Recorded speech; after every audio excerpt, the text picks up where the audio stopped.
लोकसभा चुनाव के तीसरे फेज में 11 राज्यों की 93 सीटों पर 67.93% वोटिंग हुई। बुधवार सुबह 5 बजे चुनाव आयोग की ओर से ये आंकड़े जारी किए गए हैं। हालांकि अभी इसमें कुछ और संशोधन हो सकता है। 1331 प्रत्याशियों की किस्मत ईवीएम में कैद हो गई है। कई दिग्गज नेताओं के भाग्य का फैसला भी इसी चरण में है। इसी के साथ कई राज्यों में लोकसभा चुनाव खत्म हो चुके हैं। सबसे ज्यादा 81.71% वोट असम में, जबकि उत्तर प्रदेश में सबसे कम 57.34% वोटिंग हुई। यूपी में पिछली बार यानी कि 2019 की तुलना में इन सीटों पर करीब 3.92% कम वोट पड़े।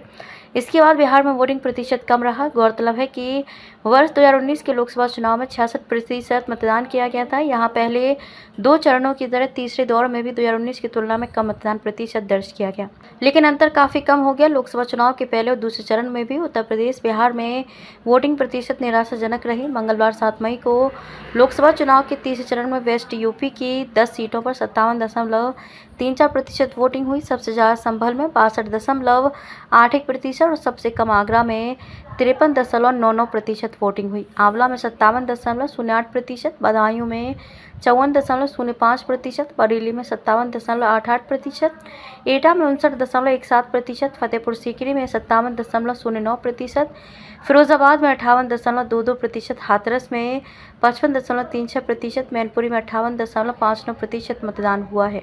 फिरोजाबाद से रामगोपाल यादव के बेटे अक्षय यादव और बदायूं से शिवपाल यादव के बेटे आदित्य यादव उम्मीदवार हैं।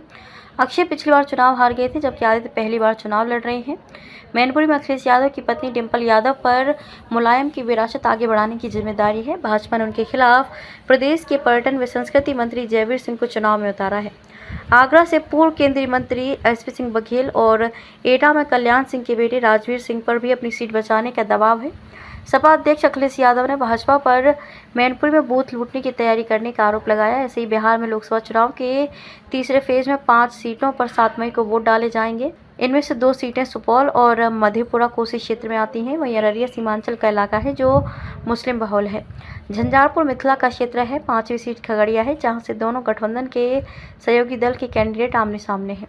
सुपौल में जदयू प्रत्याशी दिलेश्वर कामत और राजद प्रत्याशी चंद्रहास चौपाल, मधेपुरा में जदयू प्रत्याशी दिनेश चंद्र यादव और राजद प्रत्याशी डॉक्टर कुमार चंद्रदीप, खगड़िया में लोजपा राजेश वर्मा और सीपीआई-एम के संजय कुमार सिंह, अररिया में भाजपा के प्रदीप सिंह और राजद के शाहनवाज आलम, झंझारपुर में जदयू के रामप्रीत मंडल और वीआईपी के सुमन महासेठ समेत कुल 54 प्रत्याशी चुनावी मैदान में थे। तीसरे चरण के मतदान में सबसे ज्यादा वोटिंग अररिया में 62.80% हुई। वहीं साल 2019 में 64.78% मतदान हुए थे। सुपौल में 62.40% मतदान हुए, जबकि 2019 में 65.70% मतदान हुआ। मधेपुरा में 61% वोटिंग हुई, जबकि साल 2019 में 60.86% मतदान हुआ था। खगड़िया में 58.20% मतदान हुआ। यहाँ 2019 में 57.68% वोट डाले गए थे। सबसे कम वोटिंग झंझारपुर में हुई, कुल 55.50% मतदान किए गए। 2019 में इस लोकसभा क्षेत्र में 57.24% मतदान हुआ था। राज्य निर्वाचन आयोग की तरफ से यह आंकड़ा जारी किया गया है। आपको बता दें कि 2019 में इन 93 सीटों में से 75 सीटें एनडीए और 11 सीटें विपक्षी दलों ने जीती थी। 4 सीटों पर अविभाजित शिवसेना और 3 सीटों पर अन्य पार्टियों को जीत मिली थी। 2019 के लोकसभा चुनाव के थर्ड फेज में 116 सीटों के लिए 68.40% वोटिंग हुई थी। आमतौर पर देखा जाता है कि जब भी वोटिंग कम होती है, नुकसान हमेशा सत्ता में रहने वाली पार्टी का होता है, लेकिन एक्सपर्ट इसको लेकर अलग राय रखते हैं। चुनाव विश्लेषकों का कहना है कि तीनों चरणों में यूपी और बिहार में मतदान प्रतिशत सबसे कम रहा। हालांकि तीसरे चरण में छत्तीसगढ़, कर्नाटक और गोवा में मतदान प्रतिशत में वृद्धि देखी गई। इसे चुनाव आयोग के लिए थोड़ी राहत की बात मानी जा रही है। तीसरे चरण के साथ देश के कई राज्यों में लोकसभा चुनाव हुआ संपन्न। तीसरे चरण के साथ देश में आधे से अधिक लोकसभा सीटों पर चुनाव संपन्न हो चुका है। देश में लोकसभा की कुल 543 सीटें हैं। पहले चरण में 102, दूसरे चरण में 88 और तीसरे चरण में 93 लोकसभा सीटों पर मतदान हो चुका है। कुल मिलाकर अब तक देश की 283 लोकसभा सीटों पर मतदान संपन्न हो चुका है। अब बाकी 4 चरणों में कुल 260 सीटों पर मतदान होना है। तीसरे चरण के साथ कई राज्यों में लोकसभा चुनाव खत्म हो चुका है।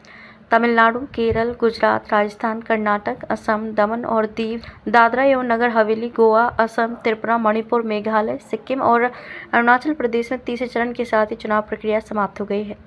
तीसरे चरण में गांधीनगर में केंद्रीय गृह मंत्री अमित शाह, गुना में ज्योतिरादित्य सिंधिया, विदिशा में शिवराज सिंह चौहान, राजगढ़ में दिग्विजय सिंह, मैनपुरी में डिम्पल यादव, रत्नागिरी सिंधुदुर्ग में नारायण राणे, आगरा में एसपी सिंह बघेल, पोरबंदर में डॉक्टर मनसुख मांडविया, धारवाड़ में प्रहलाद जोशी, बेलगांव में पूर्व मुख्यमंत्री जगदीश शेट्टार, हावेरी में बसवराज बोम्मई की किस्मत ईवीएम में कैद हो गई है। तीसरे चरण की इन सीटों पर भाजपा ने पिछले चुनाव में अच्छा प्रदर्शन किया था। 2019 में भाजपा ने 92 में से 72 सीटों पर जीत दर्ज की थी। इनमें गुजरात की सभी 26 सीटों पर भाजपा ने कब्जा किया था।